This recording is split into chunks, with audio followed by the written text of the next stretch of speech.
आज जो हमारी क्लास होने वाली है ये आपकी सेकेंड क्लास रहेगी। ये आपकी दूसरी क्लास है, ठीक है। सेकेंड क्लास है बूस्टर सीरीज का, जिसमें हम लोग बहुत अच्छे तरीके से मॉडर्न हिस्ट्री को रिवाइज कर रहे हैं, ठीक है। तो आज जहां तक हम लोगों ने कल समाप्त किया था, आज हमारी दूसरी क्लास है और इसमें हम लोग पढ़ेंगे आंगल सीक्यूट। आंगल सीक्यूट की बात करेंगे। पहला आंगल सीक्यूट जो होता है, ठीक है, 1845 से लेके 1846 तक, ठीक है। तो प्रथम आंगल सीक्यूट का समयकाल क्या होगा? 1845 से 46। क्या रीजन था? अब यहाँ पे देखिए, यह युद्ध सिख द्वारा सतलज नदी के पार करके महाराजा रणजीत सिंह की मृत्यु कर उत्पन्न उथल पुथल, अफगानिस्तान में अंग्रेजी की सैन्य कार्रवाई और कब्जे और लाहौर तथा लाहौर के पास में अंग्रेजी सैन्य उपस्थिति के बढ़ने से उत्पन्न होता है। अब यहाँ पे महाराजा रंजीत सिंह के समय में एक संधि हुई थी, ठीक है। कौन सी संधि कहते हैं इसको? ठीक है, लाहौर की संधि। कब हुआ था लाहौर की संधि, बता सकते हैं? ठीक है, 1800, मार्च ठीक है, कब हुआ था? 18 लाहौर की संधि कब हुआ था, बताइए। 9 मार्च 1846। नहीं, सही डाटा नहीं है।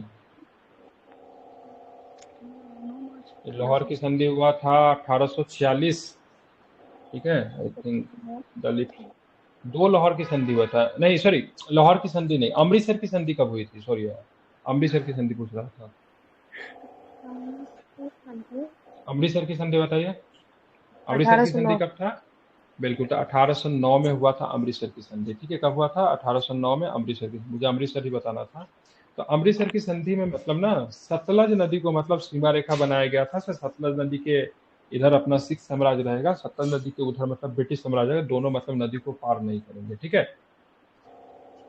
तो ये 1809 का जो संधि, जो अमृतसर की संधि, महाराजा रंजीत सिंह के द्वारा और ब्रिटिश एम्पायर के बीच में संधि हुई थी, ठीक है, बहुत इंपॉर्टेंट है। इसमें एक व्यक्ति का भूमिका था जिसका नाम था चार्ल्स मेटकॉफ।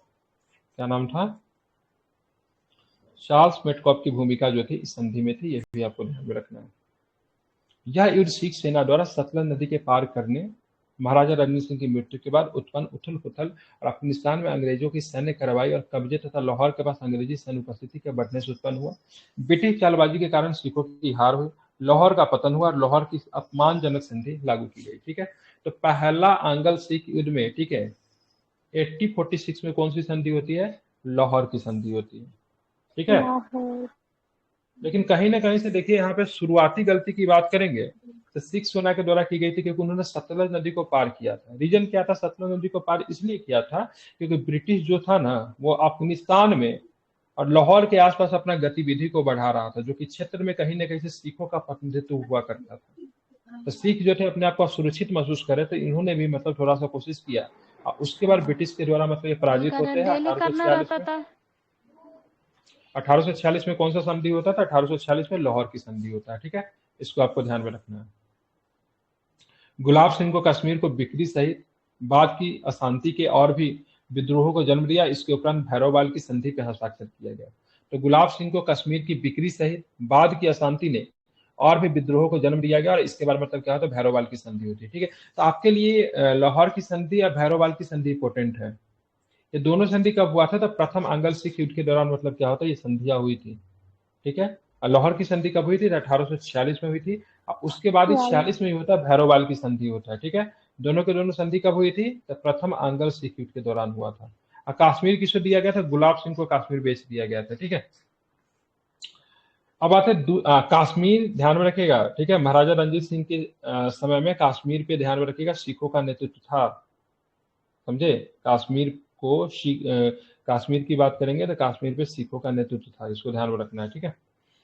अब आ गया द्वितीय आंगल सिख युद्ध। कब से कब तक चलेगा द्वितीय आंगल सिख युद्ध? ठीक है ना, 1848 से लेकर 1849 तक आप देखोगे तो द्वितीय आंगल सिख युद्ध का समय होता है, ठीक है। दो ही होता है। 1849 में सिख साम्राज्य को पतन कर दिया जाता, समाप्त कर दिया जाता, ये आपको ध्यान में रखना है। संधि की अपमानजनक शर्तों को और रानी जिंद के साथ दुर्व्यवहार तथा मूल राज के विद्रोह के कारण सिखों की असंतुष्टि द्वितीय आंगल सिख युद्ध के कारण बनी हुई थी, ठीक है।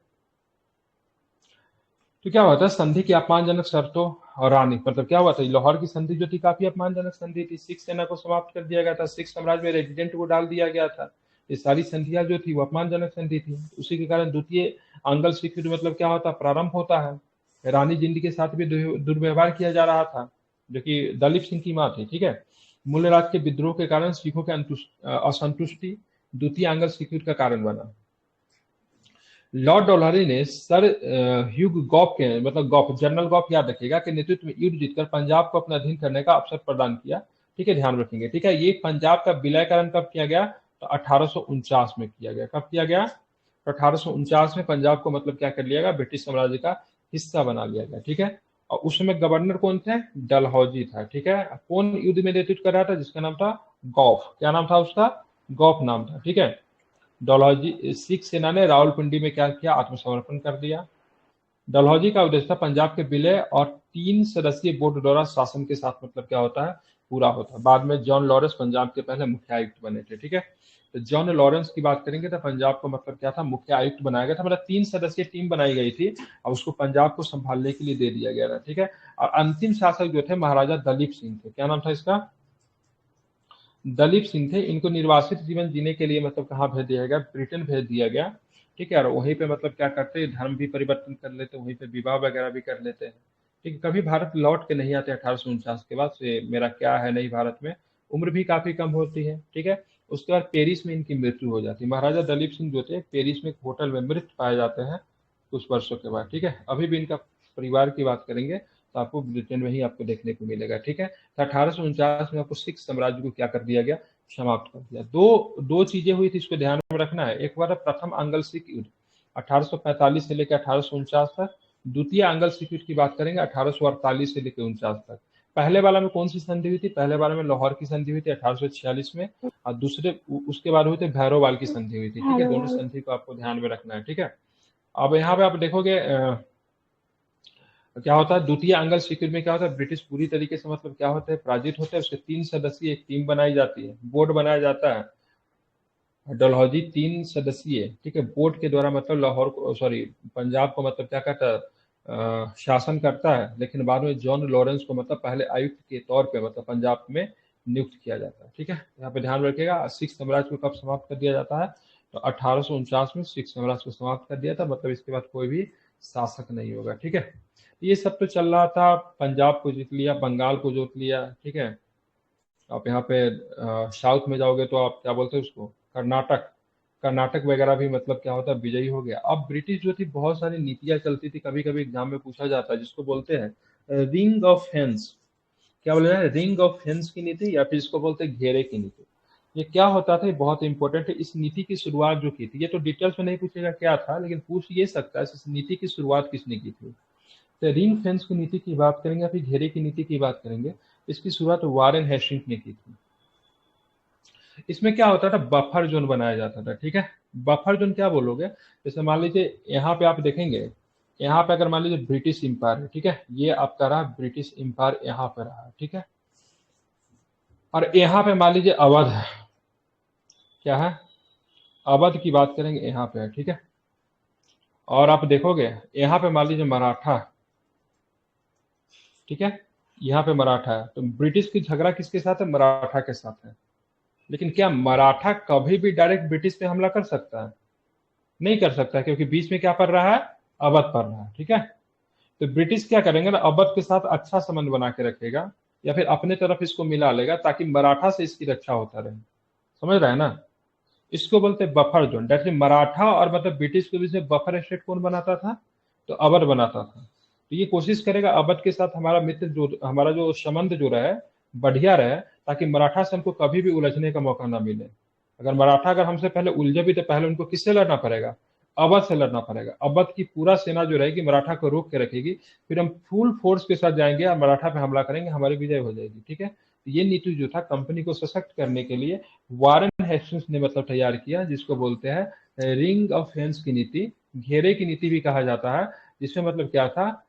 बफर जोन क्रिएट करना था। बफर जोन क्या होता है? जैसे मान लीजिए अभी भारत और चीन की बात करेंगे, डायरेक्ट कॉन्फ्लिक्ट में आ जाता है। लेकिन अगर मान लीजिए तिब्बत अगर अभी आजाद होता, तिब्बत एक देश के तौर पे होता, ठीक है, तो भारत और चीन कभी भी कॉन्फ्लिक्ट नहीं होता। ठीक है, बीच में तिब्बत आता, डायरेक्ट कॉन्फ्लिक्ट तो होता नहीं। नॉर्थ में भारत और चाइना का सीमा, अगर नेपाल अगर भारत का हिस्सा होता, डेट मीन्स ऐसा हो नहीं सकता। लेकिन अब देखो, नेपाल अगर भारत का हिस्सा होता, चाइना के साथ हमारा कॉन्फ्लिक्ट नॉर्थ में भी होता। क्योंकि नेपाल का सीमा तो लगता है ना चीन के साथ उत्तर में, लेकिन हमारे क्या है बीच में नेपाल, क्या है हमारे चीन के बीच में बफर जोन का काम करता है कि नहीं।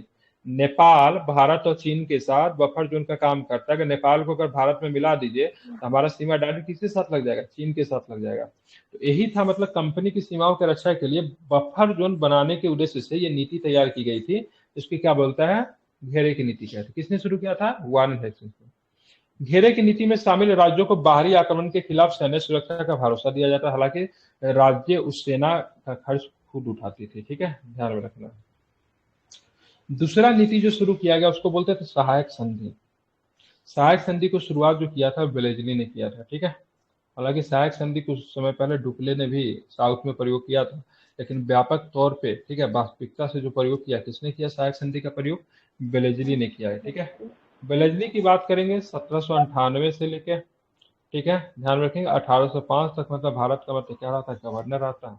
अच्छा, गवर्नर रहता तो इसमें दो शक्तियां थी, एक प्रशासनिक शक्ति की बात करेंगे और साथ में सैन्य शक्ति भी थी। मतलब ये कमांडर इन चीफ भी था वेलेज़ली। ठीक है, और साथ में प्रशासक का हेड जो था, जो कि गवर्नर तो ऑलरेडी होता था, वेलेज़ली था, कॉर्नवालिस था, या आर्मी हेड भी हुआ करता था, आर्मी के सारी चीजों को भी मतलब खुद संभालता था। ठीक है, मतलब ये सब भारत का सेनापति भी था। मतलब जिसमें मतलब क्या होता है ना, एक सेनापति होता था, एक वायसराय होता था, एक गवर्नर होता है, डेट मीन्स कह लीजिए सेनापति जो था मुख्यतः सैन्य चीजों को देखते थे, और वायसराय जो थे प्रशासनिक कार्यों को देखते थे। लेकिन ये लोग जो थे ना, इनका ग्राउंड जो था वेलेज़ली का हो गया या फिर कॉर्नवालिस को सैनिक बैकग्राउंड का था।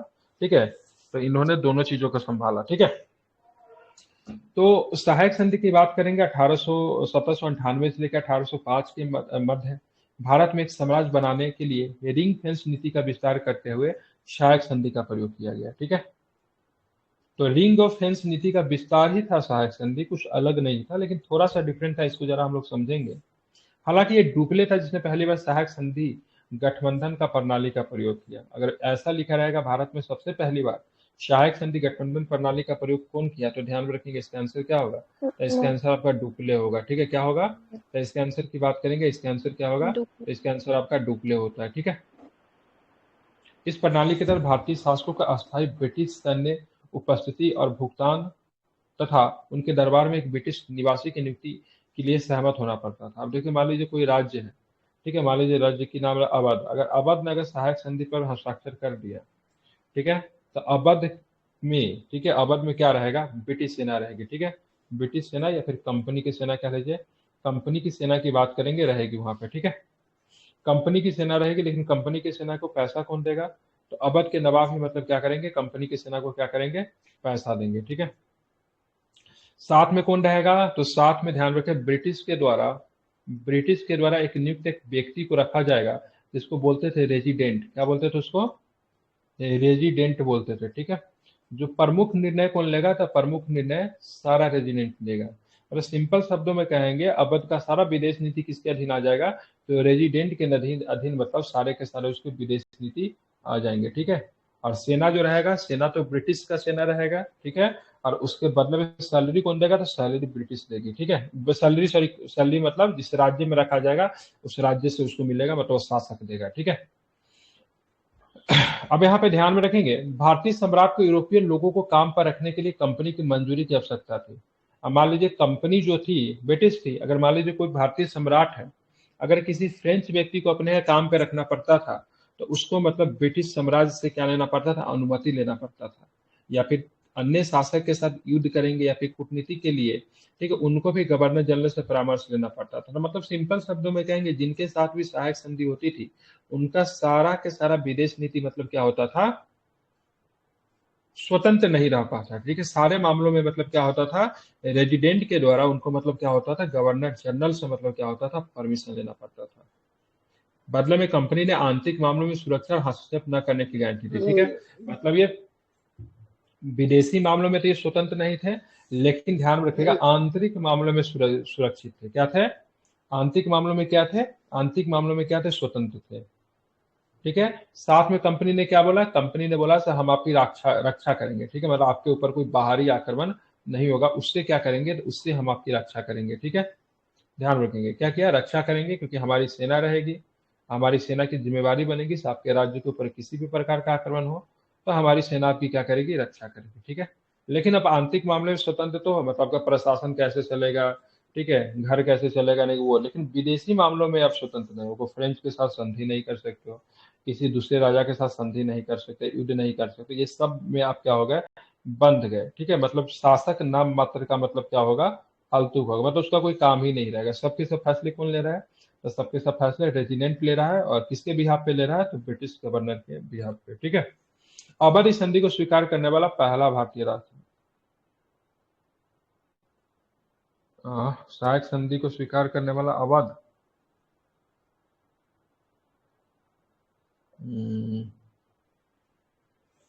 ये देखना पड़ेगा, यहाँ पे होना चाहिए निजाम हैदराबाद ने स्वीकार किया था, ठीक है। यस सर, ये डाउटफुल लग रहा है, ठीक है। किसने स्वीकार किया था, निजाम आई थिंक हैदराबाद, हैदराबादी है। ठीक है, हैदराबाद ने स्वीकार किया था, ठीक है, ठीक है, हैदराबाद ने स्वीकार किया था, ठीक है, ध्यान में रखेंगे, ठीक है। अब आते व्यापगत की नीति, ये तो दूसरा हो गया, घेरे की नीति हो गया, ठीक है, आपने देख लिया। सहायक संधि हो गया, व्यापगत की नीति, ये व्यापगत की नीति लेकर आया था लॉर्ड डलहौजी, ठीक है, इसको बोलते हैं डॉक्ट्राइन ऑफ लैप्स। अब किस आधार पर डॉक्ट्राइन ऑफ लैप्स काम करती थी, इसमें बहुत सारा, मतलब मुख्यतः आप देखोगे कई राज्यों के अपने अधीन करने में, हथियाने में सफल रहा था ये नीति। सरल शब्दों में कहा जाए कि दत्तक पुत्र अपने पालक पिता की निजी संपत्ति का उत्तराधिकारी हो सकता था, लेकिन राज्य का नहीं। ये बड़ा खराब नीति था। जो दत्तक पुत्र समझते कौन होता है, जिस बच्चे को गोद लेते, बहुत सारे राजे महाराजा का मतलब क्या होता था, राजा महाराजा के बहुत सारे राजा महाराजा के पुत्र नहीं होते थे, तो वो अपने रिलेटिव में या फिर कहीं से किसी बच्चे को गोद ले लेते थे और अपना उत्तराधिकार उसे बनाते थे। बाद में वो बच्चा तो था, ठीक है, दत्तक पुत्र जो था अपने पिता के बिहाफ पे मतलब क्या करता था, शासन करता था। लेकिन यहाँ पे क्या होता है, डॉक्ट्राइन ऑफ लैप्स की नीति जो लाई गई, इसमें क्या था, गोद लेना ठीक है जायज है लो, लेकिन वह राज्य का उत्तराधिकारी नहीं होगा, आपकी निजी संपत्ति का उत्तराधिकारी हो सकता था। राजा अपने पालक पिता, जिस पिता ने उसे पाला है, उसका जो निजी संपत्ति है उसका उत्तराधिकारी होगा, लेकिन राज्य का उत्तराधिकारी नहीं होगा। दैट मीन्स वो दत्तक पुत्र जो था वह राजा नहीं बनेगा। क्या नहीं बनेगा, राजा नहीं बनेगा। दैट मीन्स वो राज्य का प्रशासन क्या हो गया, एक तरह से खाली ही रहेगा। सिंपल शब्दों में अगर बात करें तो राज्यों का हड़पने के लिए नीति लाई गई थी, ठीक है, और इस तरीके से बहुत सारे राज्यों को हड़प लिया गया। 1853 में आप देखोगे तो 1853 में जो एक महत्वपूर्ण राज्य थी झांसी, झांसी को 1853 में क्या किया गया, हड़प लिया गया, ठीक है, ध्यान में रखेंगे, ठीक है। झांसी को 1853 में क्या किया गया, हड़प लिया, कहीं के पिछोवन में दिया रहता है, ठीक है। सबसे पहले जो हड़पा गया, सतारा को हड़पा गया था 1748 में। कहाँ पे, 1848 में, ठीक है। नागपुर को और झांसी को, ठीक है, झांसी को 53 में, नागपुर 54 होगा, ठीक है। अन्य छोटे राज्य में बघाट जो कि हिमाचल प्रदेश में पड़ता था, संबलपुर उड़ीसा में पड़ता था, जयपुर की बात करें बुंदेलखंड में पड़ता था। इन्हें राज्यों को क्या किया गया, हड़प लिया गया, ठीक है। अब हड़पना था अवध को। अवध के पास में बिजलिस कादी जो था, वाजिद अली शाह का पुत्र भी था, तो अवध को हड़पे, तो हड़पे कैसा, क्योंकि ये वाला कंडीशन तो फुलफिल नहीं हो रहा था, तो अवध पे आरोप लगा कुप्रशासन का आरोप, ठीक है। कौन सा आरोप लगा, कुप्रशासन का आरोप, मतलब अवध का शासक जो है प्रशासन चलाने में मतलब क्या है, कैपेबल नहीं है, इसलिए मतलब इन्होंने क्या किया, ठीक है, 1856 में अवध को मतलब क्या किया, हड़प लिया, ठीक है, ठीक है। कब हड़प लिया, तो 1856 में क्या किया, अवध को मतलब क्या किया, हड़प लिया, ठीक है, कुप्रशासन का आरोप लगा के। और वाजिद अली शाह को गद्दी से हटाकर उसको निर्वासित जीवन जीने के लिए कलकत्ता भेज दिया। कहाँ भेज दिया, कलकत्ता, उनको निर्वासित जीवन जीने के लिए मतलब क्या था, उनको भेज दिया। और इसके अधीन आने वाले राज्य में बात करेंगे, सतारा, नागपुर, झांसी था। अन्य छोटे राज्य में बघाट था जो कि हिमाचल प्रदेश में पड़ता था, संबलपुर था, जयपुर था, ठीक है। अब ये सब भारत में ये लोग कांड कर दिए, तब इन्होंने मतलब आसपास के, ठीक है, पड़ोसी छोटे छोटे राज्य जो थे उन पे नजर डालना शुरू किए। जैसे बात करेंगे भूटान हो गया, ठीक है, नेपाल हो गया, ठीक है, सिक्किम हो गया, तो इन पे इनका नजर अब जाना मतलब शुरू हुआ, ठीक है। अफगानिस्तान हो गया, ठीक है, अफगानिस्तान हो गया, तो इन सब पे इनका अब नजर जाना शुरू किया। तो सबसे पहले देखिए अंगल भूटान संबंध की बात करेंगे, तो 1826 में असम का विलय हो गया था। ठीक है, कब हुआ था असम का विलय? असम का विलय जो था 1856 में हो गया था। असम और भूटान की सीमा लगती थी। ठीक है, तो ब्रिटिश भूटान के संबंध में तनावपूर्ण तब हो गए जब 1826 में मतलब क्या हुआ, असम के मतलब क्या हुआ, विलय हो गया, जिसके कारण भूटान पे आक्रमण करना पड़ा। ठीक है, एलिगिन एल्गिन के दुर्व्यवहार और जबरन असम के अधिकार क्षेत्र को छीन लेने के कारण 1865 में ब्रिटिशों ने इस क्षेत्र में कब्जा कर लिया, जिसके कारण भूटान में वार्षिक सब्सिडी के पास दे दिए गए। ठीक है, तो यहाँ पे ध्यान रखें, अंगल भूटान संबंध में इनके साथ क्या थे, खराब हो जाते, लेकिन संबंध कब होता है, अब 1826 में शुरू होता है, जब असम के विलय के साथ भूटान और इंग्लैंड, भूटान और ब्रिटिश के बीच में क्या होता है, संबंध खराब होते हैं। भूटान जो था इसमें मतलब जब भूटान जब इसमें जब क्या बोलते हैं, आपत्ति जताता है, तो भूटान के ऊपर क्या करते हैं ये लोग, अटैक कर देते हैं। ठीक है, तो भूटान वाले से प्रश्न कम आता है, लेकिन पूछा जाता है नेपाल वाले से प्रश्न। ठीक है, देखिए गोरखपुर एक जगह है, ठीक है, अभी भी गर्व है, नेपाल के साथ सीमा भी लगा था, कभी नेपाल का हिस्सा हुआ करता था गोरखपुर। देखिए 1801 में गोरखपुर के विलय के कारण गोरखाओं के साथ संघर्ष हुआ। गोरखपुर, ठीक है, गोरखाओं के द्वारा बसाया हुआ ही था, हालांकि गोरखनाथ की भूमि मानी जाती है। ठीक है, तो गोरखा के साथ इनका संघर्ष होता है। लॉर्ड हेस्टिंग के शासनकाल के दौरान, ठीक है, बुटावल और शिवराज पर गोरखाओं के कब्जे ने युद्ध को जन्म दिया। इसका अंतरण अंत की बात करेंगे 1816 में सुगौली की संधि के साथ हुआ। 2 वर्षों तक ये लोग युद्ध लड़े, 1814 से लेके 1816 तक। अब बाद में कौन सी संधि होती है, तो सुगौली की संधि होती है। सुगौली की संधि के साथ मतलब क्या होता है, तो युद्ध की मतलब समाप्त हो जाती है। सुगौली की बात करेंगे तो वर्तमान में पूर्वी चंपारण में पड़ता है।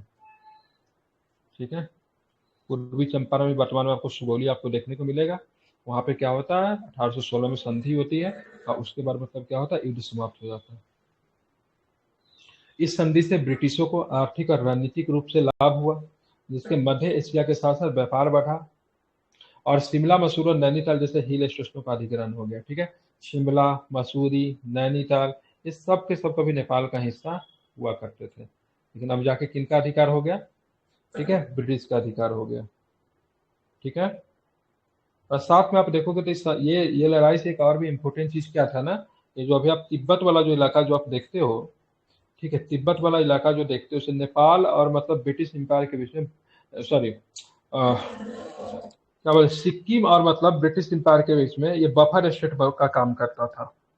तो तिब्बत जो था ना, तिब्बत जो था बड़ा इंपॉर्टेंट रोल अदा करेगा जब नेपाल, जब हमको व्यापार करना पड़ेगा, किसके साथ व्यापार करना पड़ेगा, तो चीन के साथ जब हमको व्यापार करना पड़ेगा। और तिब्बत पे आप देखोगे तो तिब्बत के कुछ हिस्सों पे मतलब नेपाल का अधिकार था। तो जब ये 1816 में जो सुगौली की संधि होती, तो इनको चीन के साथ भी व्यापार करने का मौका मिल जाता है, साथ में बहुत सारा हिल स्टेशन मिल जाता है, शिमला मिल जाता है, मैसूरी मिल जाता है, नैनीताल मिल जाता है। ठीक है, तो काफी अधिक जो होता है अंगल नेपाल संधि के बाद काफी दूसरी बात, सबसे बड़ी, गोरखा जो थे बहुत अधिक लड़ाकू सेना थे। ठीक है, गोरखा नेपाली सेना गोरखा जो था नेपाली सेना का हिस्सा था। अब जाके हमेशा इनको वहां से मतलब लड़ाकू सेना इनको मिलता रहेगा गोरखा। 1857 के क्रांति में अगर गोरखा अगर सपोर्ट अगर नहीं करता ब्रिटिश एम्पायर को, इनको बहुत ही बुरी तरीके से पराजित होती। ठीक है, तो गोरखा जो था वो हमेशा इनको क्या रहेगा, इनको एक सेना का मतलब एक हिस्सा के तौर पर इनका हमेशा मतलब क्या होता रहेगा, सपोर्ट करते रहेगा। ठीक है, तो 1816 में सुगौली की संधि याद रखेंगे। आप चलेंगे देखेंगे कौन सा, एंग्लो बर्मी संबंध, एंग्लो बर्मी, ठीक है, मतलब बर्मा जिसको कहते हैं। तो पहला बर्मा युद्ध जो था 1824 से लेकर 26 के बीच में हुआ। ठीक है, ध्यान रखेंगे। ठीक है, 1824 से लेकर 26 के बीच में पहला बर्मा युद्ध हुआ, और बर्मा में बर्मे विस्तार की धमकियों से उत्पन्न हुआ, जिसके कारण यांडबू की संधि हुई, जिसके तहत बर्मा पर शर्तें लागू की गई। अगर पूछा कि यांडबू की संधि कब हुई, यांडबू की संधि कब हुई, तो 1826 में आपका क्या होता है, यांडबू की संधि होता है, इसको आपको ध्यान में रखना है। ठीक है, तो प्रथम एंग्लो बर्मी संबंध की बात करेंगे तो बर्मा के युद्ध से शुरुआत होता है, 1826 में यांडबू की संधि होती है, इसको आपको ध्यान में रखना है। अब आते दूसरा की बात करेंगे,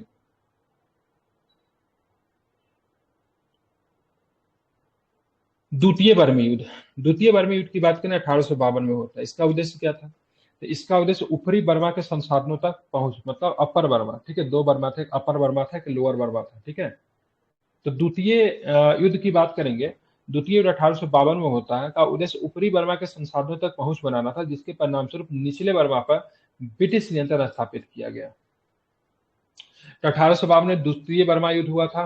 पहला बर्मा युद्ध की बात करें 1824 से लेकर 26 तक, जिसमें यानडू की संधि हुई थी। ठीक है,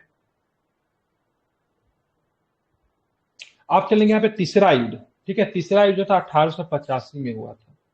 वहां का राजा जो था राजा थिरवो के विरोध और यूरोपीय प्रतिद्वंदियों के साथ वाणिज्यिक वार्ता के बाद हुआ, जिसके परिणाम से लॉर्ड डॉफ्रिन ने ऊपरी बर्मा पे कब्जा कर लिया। तो 1885 में आप देखोगे ऊपरी बर्मा पे भी मतलब क्या होता है, कब्जा हो जाता है।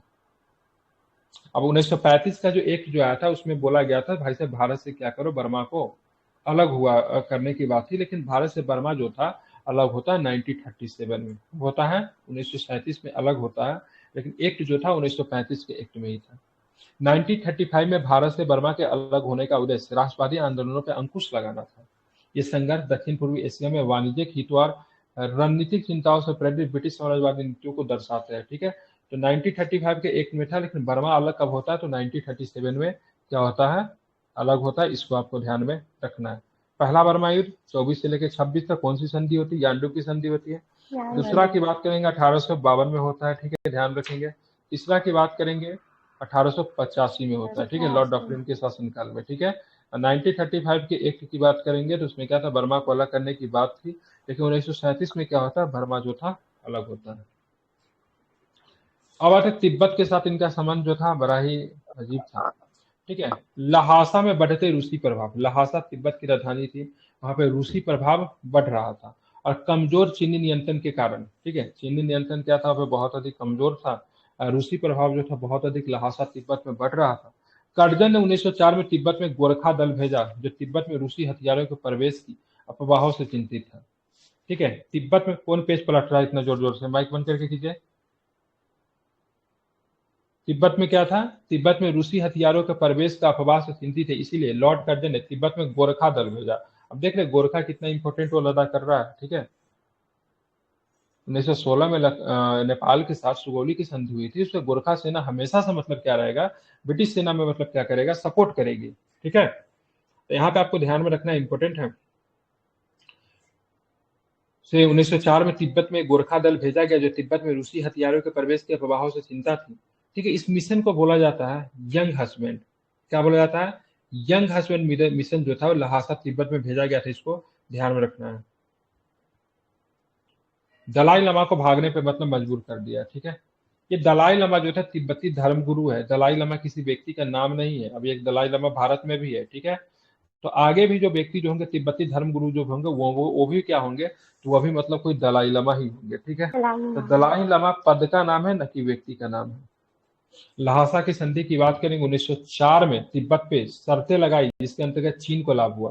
कर्जन की रणनीति ने तिब्बत में रूसी योजनाओं का मुकाबला किया। ठीक है, तो ध्यान रखेंगे लहासा की संधि कब होती है, 1904 में होती है। ठीक है, यंग हस्बैंड मीटर कहाँ पे भेजा गया, लहासा तिब्बत में भेजा गया। ठीक है, कहाँ पे भेजा गया, ठीक है, तो लहासा तिब्बत में भेजा गया। ठीक है, ध्यान रखेंगे। ठीक है, अब कब भेजा गया यंग हस्बैंड मिशन, ठीक है, तो यंग हस्बैंड बिल्कुल ठीक है, तो 1904 के आसपास ध्यान में रखेंगे। यंग हस्बैंड कई बार भेजा गया था, लेकिन मतलब 1904 के आसपास आपको यंग हस्बैंड मिशन। ठीक है, मतलब दिसंबर में ही शुरू हो जाता है 1903 में, लेकिन 1904 तक रहता है, तो इसको आपको ध्यान में रखना है।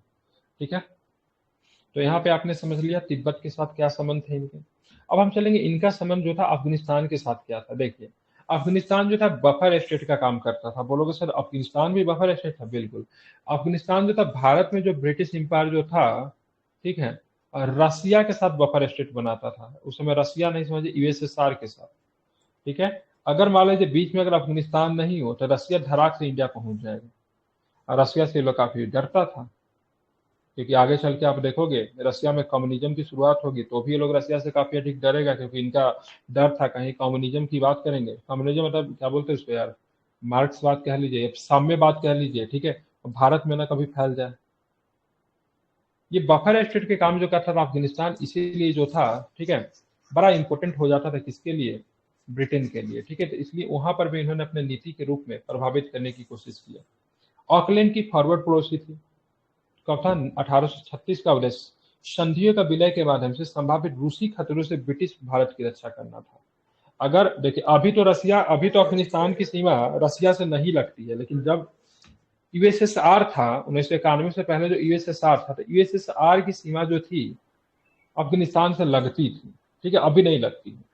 इस नीति का परिणाम स्वरूप पहला अंगल अफगान युद्ध की बात करेंगे तो 1839-42 में होता है, ठीक है, 1839-42 में होता है, जिसमें शाह शुजा को अमीर बनाया गया, लेकिन उसे अफगान विद्रोह का सामना करना पड़ा।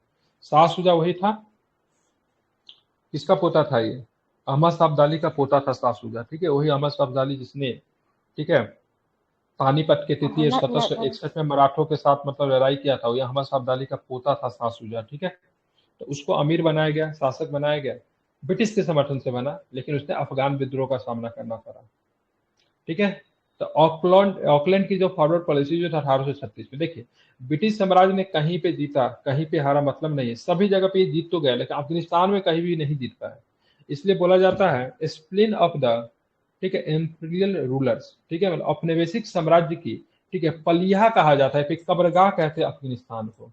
तो जो यहाँ पे लड़ने के लिए है वो यहाँ पे फंस के रह गए, यहाँ पे अमेरिकन भी आ रहे हैं, यहाँ पे ब्रिटिशर्स भी आ रहे हैं, यहाँ पे रशियंस भी आ रहे हैं, सबके सब यहाँ पे पराजित हुए, मतलब कोई यहाँ से जीत कर नहीं गया, ठीक है, क्योंकि यहाँ की बनावट ऐसी है, यहाँ का चीजें ऐसी, अफगानिस्तान में कोई कभी भी जीत नहीं पाया, ठीक है। बाद में ब्रिटेन को भी काफी अधिक नुकसान हुआ, काफी बार अफगानिस्तान के साथ, लेकिन काफी संख्या में इनकी सैनिक मारे गए, उसके बाद अफगानिस्तान को छोड़ देते हैं, ठीक है। तो पहला अफगान युद्ध की बात करेंगे तो ऑकलैंड की फॉरवर्ड पॉलिसी 1836 में प्रारंभ होता है, लेकिन 1839 से लेकर 42 तक चलता है, ठीक है। इसमें क्या था, इसमें निर्णायक चीज ये था, शाह शुजा को मतलब क्या किया गया, अमीर बना दिया गया। इसके बाद लॉरेंस ने, ठीक है, मास्टरली इनइक्वालिटी अपनाई, ठीक है, मास्टरली इनइक्वालिटी किसका था, लॉरेंस का था, ठीक है। अगर पूछेगा फॉरवर्ड पॉलिसी किसका था अफगानिस्तान को लेकर, तो ऑकलैंड को था, ये सब पूछा हुआ क्वेश्चन, इसलिए रिपीट कर रहा हूँ, ठीक है। जिसमें अफगान के मामले में हस्तक्षेप न करने पर जोर दिया गया। अब यहाँ पे इसने तो क्या था, इसने तो फॉरवर्ड पॉलिसी अपनाया था, फ्रंट से खेलेंगे, लेकिन बाद में क्या हो, पराजय मिली, काफी संख्या में सेना जब मारे गए, तो लॉरेंस ने मतलब कौन सी पॉलिसी अपनी, मास्टरली इनइक्वालिटी अपनाई, जो कि अफगानिस्तान के मामले में हस्तक्षेप नहीं करे, फ्री छोड़ो, ठीक है। उसके बाद लिटन की एक नीति और भी आती है अफगानिस्तान की प्रति, जिसको बोलते हैं रिजर्व की नीति। कौन सी नीति अपनाई लिटन ने, तो लिटन ने जो थे रिजर्व की नीति अपनाई, जिसका उद्देश्य स्पष्ट सीमाएं बनाना, न सीमा बना दो और अपना रिजर्व रहो, तुम अपने क्षेत्र में रहो, हम अपने क्षेत्र में रहेंगे, ठीक है। द्वितीय अंगल अफगान युद्ध फिर से शुरू हुआ था 1878 से लेकर 80 तक, ठीक है, लिटन के समय में शुरू होने वाला युद्ध था। और द्वितीय अंगल अफगान युद्ध के दौरान मतलब कौन सी संधि होती है, इसको गंडबंग की संधि, ठीक है। कब हुआ था गंडबंग की संधि, 1879 में कौन सी संधि हुई थी, गंडबंग की संधि हुई थी, ध्यान में रखिएगा कौन सी संधि, गंडबंग की संधि कब हुई थी, तो 1879 में आपको गंडबंग की संधि हुई थी, ठीक है। उसके बाद लॉर्ड रिपन ने बफर स्टेट दृष्टिकोण को बनाया, जिसकी परिणति जो थी डूरन लाइन थी, ठीक है। बफर स्टेट बनाया गया, सीमा बनाया गया, डूरन लाइन कब रखी गई थी बताएगा कोई, ठीक है, 1893 में डूरन लाइन की नींव रखी गई थी, ठीक है, ध्यान में रखना है, ठीक है। कर्जन की नीति, वापसी और संकेंद्रण में जनजातीय प्रशिक्षण और NWFR, ये बहुत इंपॉर्टेंट जगह है, नॉर्थ वेस्ट फ्रंटियर प्रोविंस, ठीक है, नॉर्थ वेस्ट फ्रंटियर प्रोविंस नियंत्रण पे केंद्रित है। ये खैबर पख्तूनवा वाला इलाका जो कि अफगानिस्तान के साथ सीमा लगाता है, ठीक है, वर्तमान में पाकिस्तान का हिस्सा है, ठीक है। NWFR किसका है, पाकिस्तान का हिस्सा है। इसका एक सीमा ईरान के साथ लगता है, काफी स्ट्रेटेजिक लोकेशन पे है। एक सीमा की बात करेंगे अफगानिस्तान के साथ भी लगता है, ठीक है, ईरान के साथ भी सीमा लगाता है, अफगानिस्तान के साथ भी सीमा लगाता है। यहीं से जो नेता जो आते थे, यहीं से आते थे, खान अब्दुल गफ्फार खान जो थे, यहीं से आपके आते थे, ठीक है। कल के क्लास में हम लोग पढ़ने वाले प्रमुख विद्रोह पढ़ने वाले, जो कि बीपीएससी में यहाँ से प्रश्न काफी पूछा जाता है, ठीक है। मेनली समझिए विद्रोह से एक दो क्वेश्चन आपके देखने को मिलेंगे। अभी जितना भी पढ़ाया हूँ थोड़ा सा नया होगा, क्योंकि बहुत सारी किताब में ये सब दिया भी नहीं रहता, लेकिन कभी कभी बीपीएससी इससे प्रश्न पूछते हैं, ठीक है। तो आप लोग क्या कीजिएगा, कल सभी लोग इसको रिवाइज करके आइएगा, मैं फिर से एक बार सबका रिविजन करवा दूंगा, ठीक है, क्लियर। चलिए ठीक है, मिलते हैं नाइट वाली क्लास में, थैंक यू।